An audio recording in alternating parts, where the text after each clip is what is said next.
All right, so got this OG Hunter here. Going to put my Maker's Mark stencil on. There's a lot of ways you can do this. All right, so I'm gonna put my Maker's Mark on this OG Hunter. Bevel's ground and Maker's Mark, and then I'll do the handle and everything.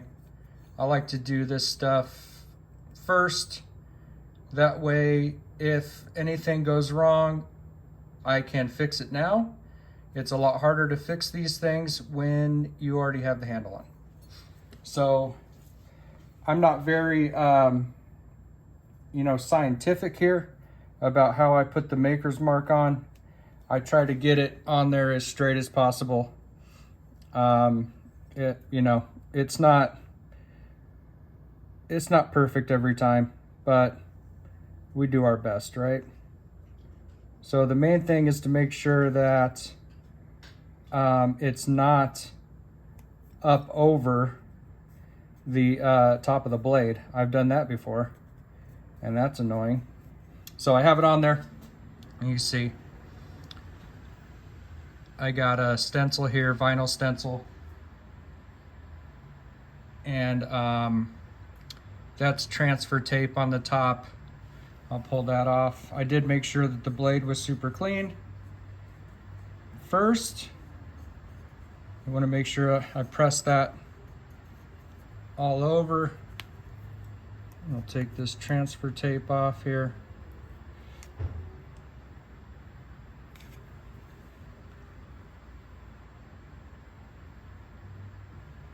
Sorry, someone's pulling up in front of my house.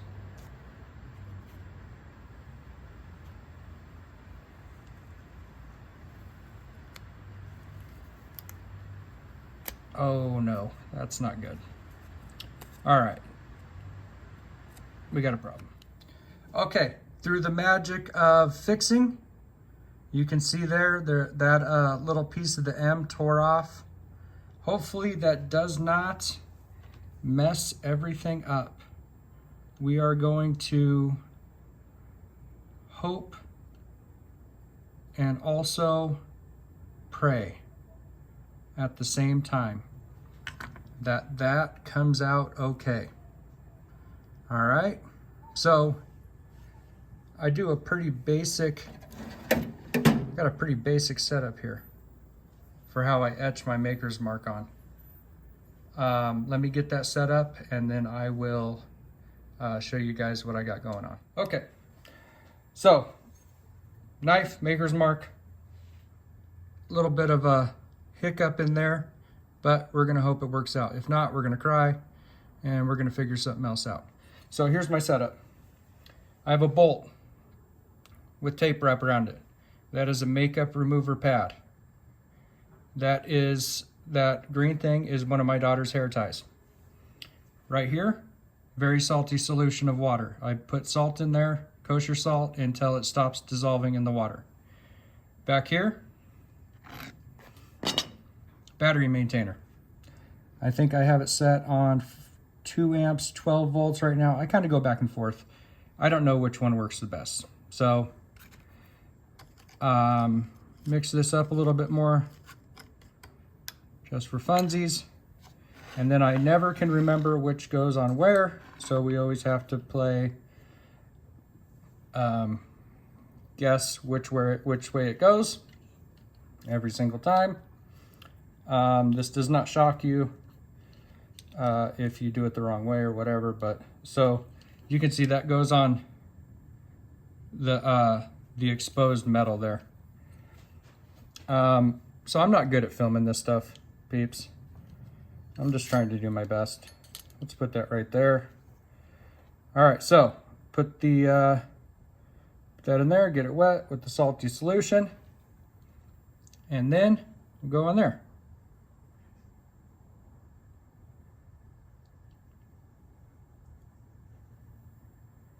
Okay, it appears that I have it backwards. So we will switch these. Put that there. Put this on here. Okay. And we will try again. All right, so there we go. Put that in there. Put this on here. Yep, there we go. I don't know if you can hear that, but it starts to sizzle and then it kicks the charger off because it's basically tripping it. So then I get it wet again, put it on there, let it do its thing. This takes some time.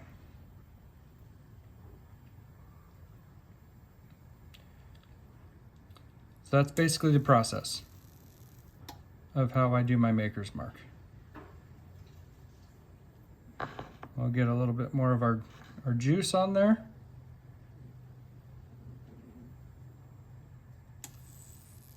There, you can hear it that time really good.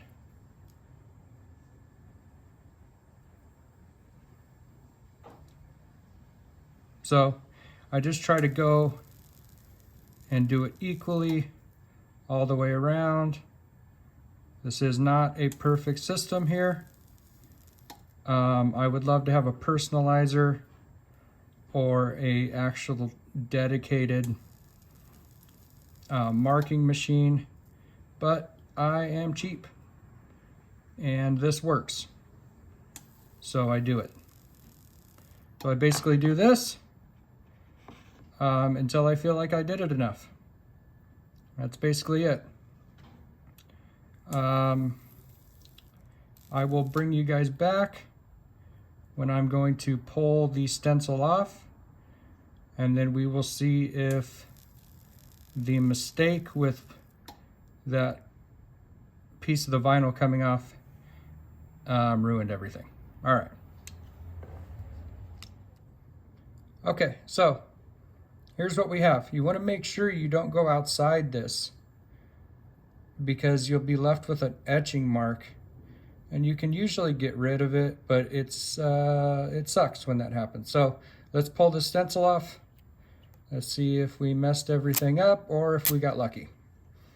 All right, so there's little pieces of the stencil left on there. I'll just use my little hook here. You gotta mind the shaking. Sorry about the shaking. I had some seizures a couple years ago. Kind of messed things up for me. So get that little piece off. And here's our piece that came off. We pulled the transfer tape off. So we'll get that off of there. All right, and then I'm just spraying it with some glass cleaner. Glass cleaner works really well to neutralize. So here we go. Make sure your glass cleaner's got ammonia in it. Wipe it off, and we got a little bit of a thing outside there, if you can see that right there. But I can polish that. That'll polish off of there. All right, so everything looks all right. It's not perfect, but it is good enough, right? Handmade. You can tell MK Co, Markwell Knife Co. I'll polish this a little bit and then I'll bring it back, show you what it looks like polished up. And then we're going to get the handles ready for this one. All right, so there it is polished up. You can see at the bottom of the M there, we had a little issue with the stencil, but it came out pretty good. It says what we want it to say. And there you have it. This isn't the last time this knife will get polished, but now we're gonna focus on getting the handles ready, the scales that we have glued up. Let me grab those real quick.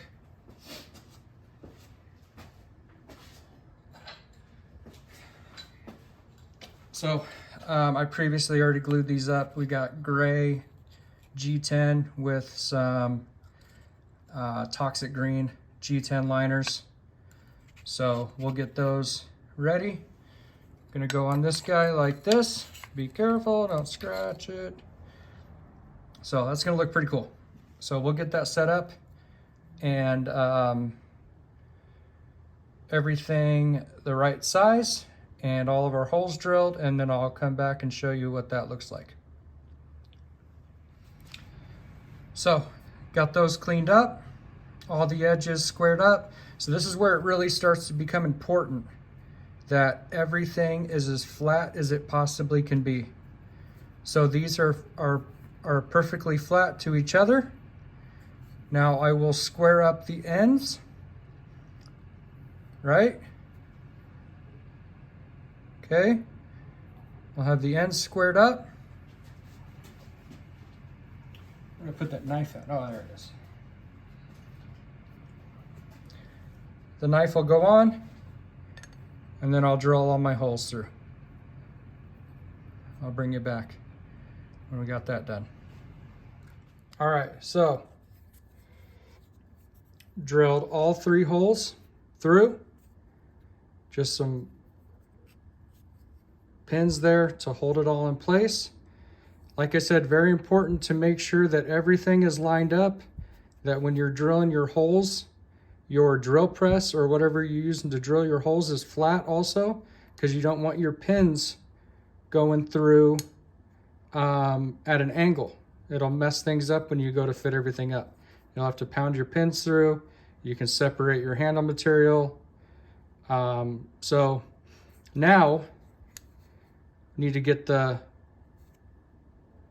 tops or the flats or whatever you want to call them, whatever you call them.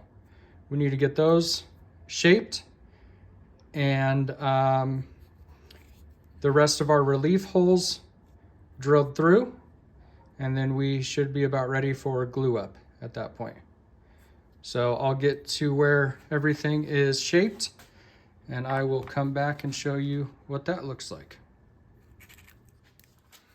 So you can see the difference here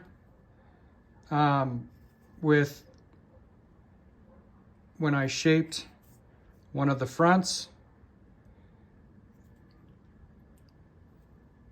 So now I'll just match this one up,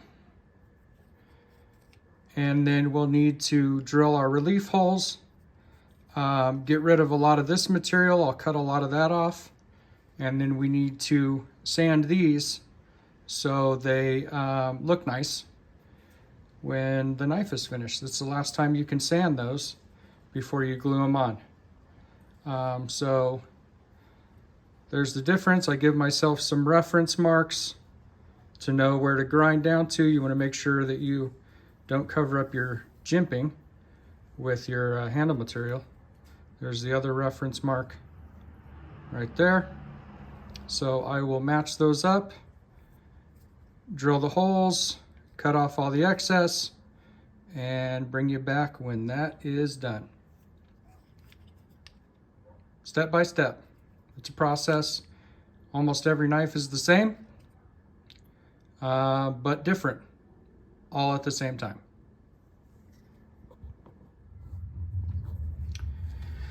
All right, so you'll see here that I drilled the reliefs out.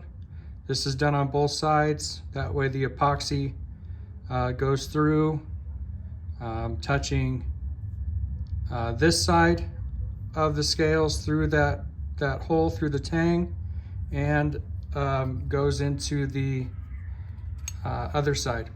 And then also what I did, let me get this off of here, is I went through and I scribed an outline of the tang of the knife. I'll remove all that material. It's a lot easier to remove it now than to grind or cut all that away once it's all glued up. This is just the process I go through step by step so I don't forget or mess anything up, because I have forgotten and messed a lot of things up. So this is basically knife making for dummies with the head dummy. So I will chamfer these holes so more epoxy can be around the pins. But right now I'm going to cut all this material off, chamfer the holes, get my pin material cut, And then we still need to hand sand the tops here so they are nice and clean and looking good, because you won't be able to do that after you glue everything up. Okay, so we got everything cleaned up. Everything's flat. Reliefs have been drilled out, holes chamfered, both sides. Now we'll do our dry fit. Make sure everything is fitting properly. We got our pins cut, stainless pins.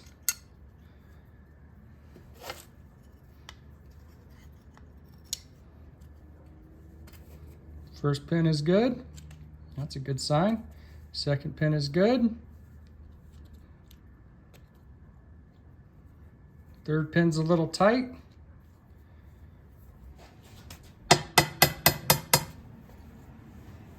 There we go. Dry fit. The fronts have been polished here. They're ready to go. Removed a lot of the material around the profile of the blade. Just be a little bit to remove with the epoxy. But she's ready to be glued up. This is OG Hunter, Battleship Grade G10 with Toxic Green G10 liners, stainless pins. The blade is 1075 high carbon steel. We got the maker's mark right there, MK Co., Markwell Knife Co. We did that in this video. So now the only thing left to do is glue it up and then wait overnight. Then we'll shape it. All right, so there we have it all glued up. Don't mind the blade. That's just from the acetone to clean up all the glue, all the epoxy. It's all epoxied up. I didn't film that because it is a very tense moment. There you have it. Went through, did the handle, all the shaping on the handle, drilling all the holes, maker's mark, and now we have it epoxied up. Sit here overnight, and then it will be ready to be shaped tomorrow.